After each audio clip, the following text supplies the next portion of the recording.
Oh, hello there. Yes, well, what lovely getting your bedding dry on the line weather it is. Yes, anyway, start of a new week. Just a quick bit of housekeeping. YouTube seem to have gone through one of their various, you might well be posting replies, but not entirely sure if you can see it. So if you have posted something up and you're rather lovely, and I talk to you on a fairly regular basis via the medium of the keyboard, and you haven't received a reply, it's not because I think you smell. It's because I think you're lovely, but I probably have replied, but it's, yeah, YouTube is weird. Yes, very often people that don't agree with me will accuse me of deleting their replies. I don't. Why would I bother? They never have anything interesting to say. Anyway, snobbishness aside, today I thought we'd have one of those juxtaposing history with reality and now. Yes. Yes. Certain people will swear blind they're not far right, that they're not fascists, and of course inevitably that they're not racists. And today I thought we'd once again pick on your friend and, well, not mine, certainly Carl Benjamin. And I just want to pick out a series of tweets. Literally, these are tweets from one after another from sort of about 12 o'clock through to about 2 o'clock on Sunday afternoon. I've not mucked around with these. This is just what he's posting on a regular basis because he's a good family man, but doesn't seem to have a lot of time for, well, being a good family man.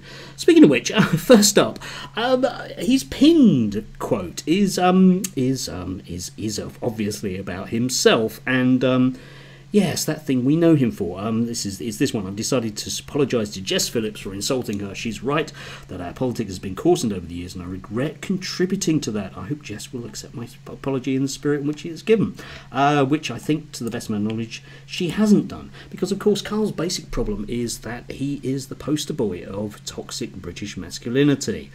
Will forever be known as that bloke with Jess Phillips, or, if you fancy, that bloke who, because he didn't want to play with girls, because girls shouldn't be online, got very upset about that, and unfortunately that will go to his grave.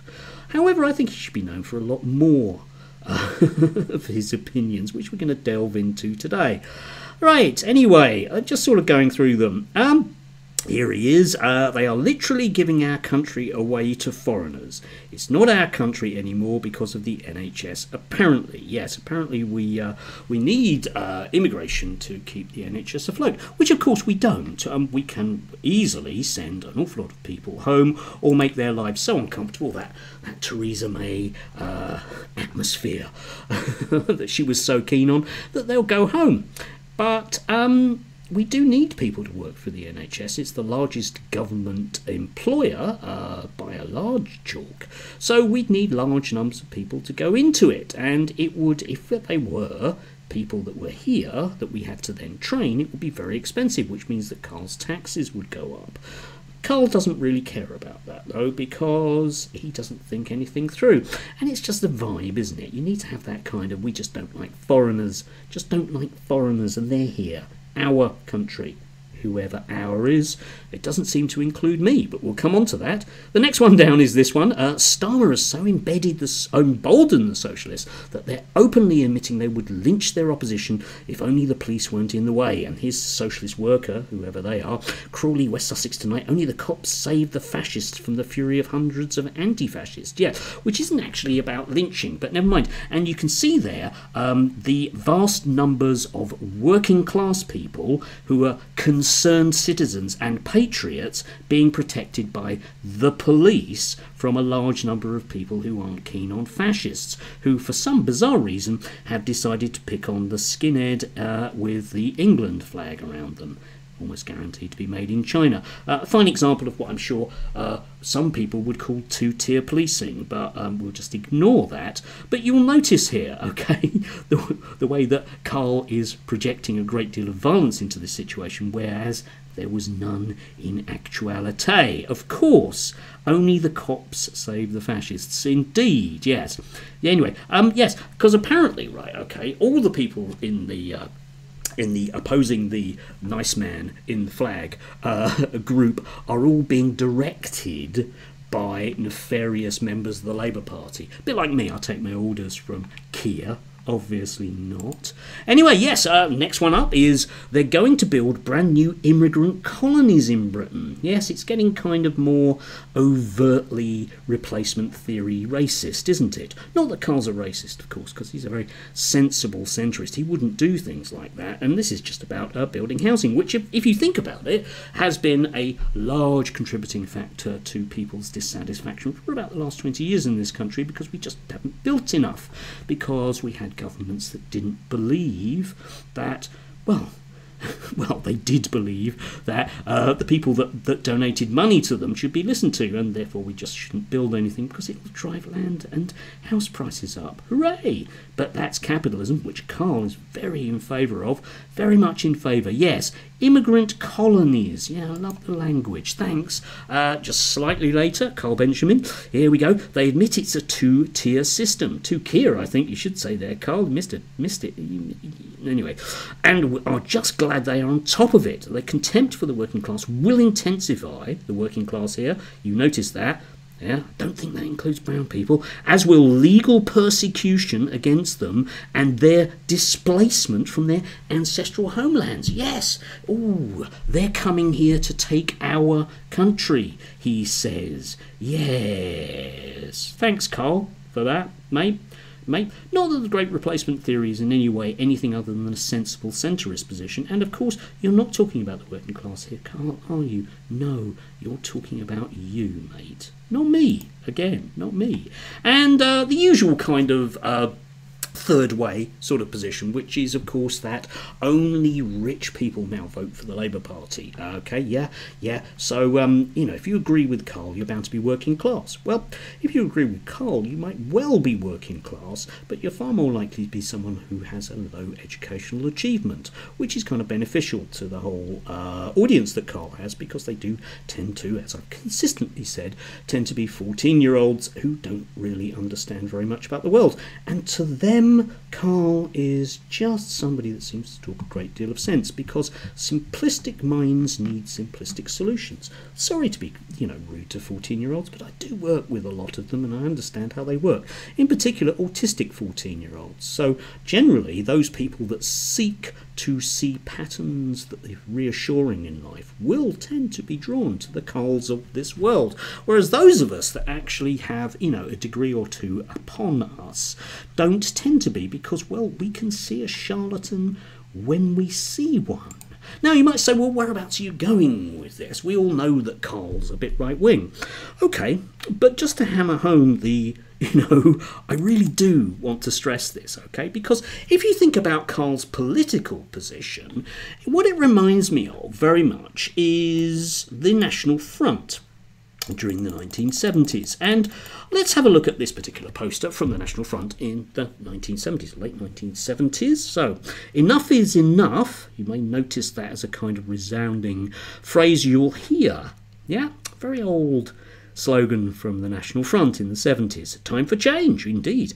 Had enough of political correctness and the stifling of free speech. Yes, if only back in the 70s we'd had Elon Musk who'd be around to make sure that, well, those forbidden thoughts can be widely shared. Had enough of uncontrolled immigration and asylum. Now that rings a bell, doesn't it? Had enough of British people coming second in today's society. British people, you notice there. I think the intention wasn't that these people would have been originally from Bangladeshi parents. But there we go. Had enough of seeing criminals get off with life sentences. Yes, that whole two-tier sentencing structure that we have. Had enough of the continued decline in British industry. Had enough of the destruction of family values. Yes, indeed, you see. All of those trans people, we wrote that lot in as well, because we don't like gay people either.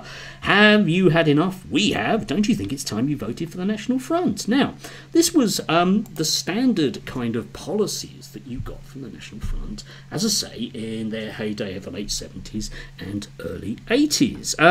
Here's, lovely to read this, a message from Squadron Leader John Harrison Broadley, DFC, RAF retired, President of the National Front. Yes, because back in those days, they liked to have people with medals in front of them explaining that they hadn't fought fascism only for it to be imposed upon them by the left wing. Okay?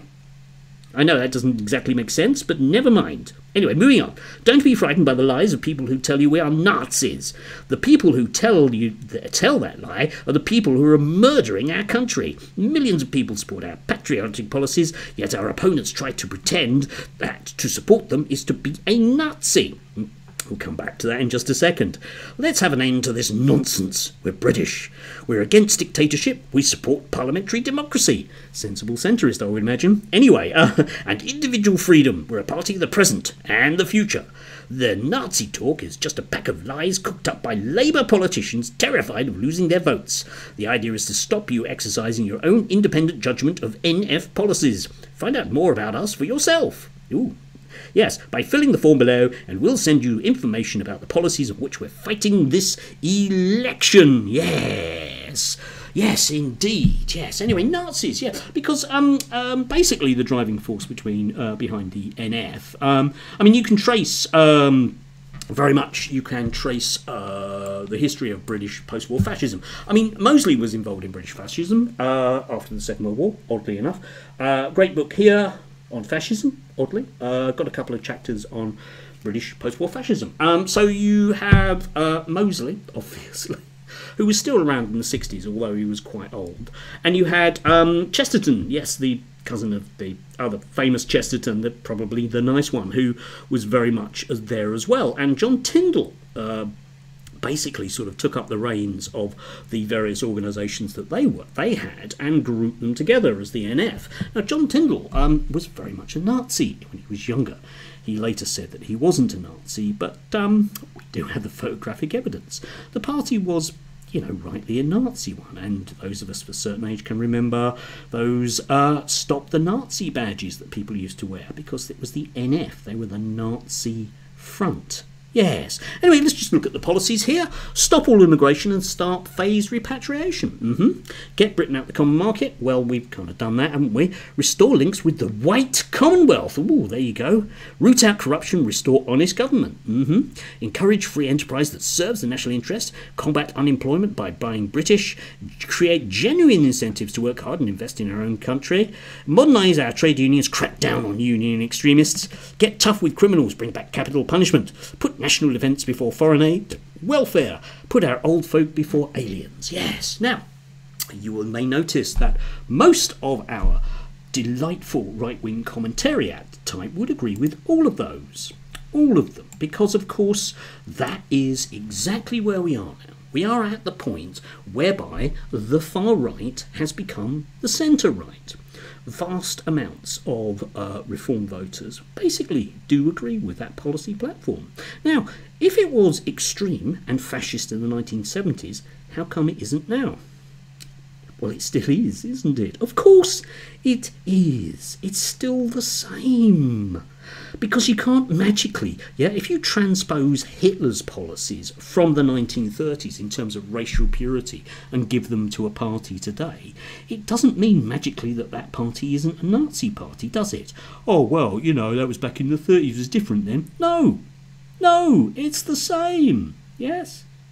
And why is this relevant? Well, of course, because I don't want to get locked up behind barbed wire encampment and starve to death. If you want, okay? Because the same people, like Carl, that want to get rid of certain people because of the colour of their skin, more so want to get rid of people like me, because they see people like me with an education, people like you watching, because you got this far, as inherently dangerous. I'll just point you to this from the kind of early-ish 1980s, from Spearhead, which was, oh, what a lovely magazine that was for sensible centrists, Gamergate types. Anyway, yes, here we go. Fight politics in the classroom, particularly relevant to me as a teacher. How to spot a red teacher.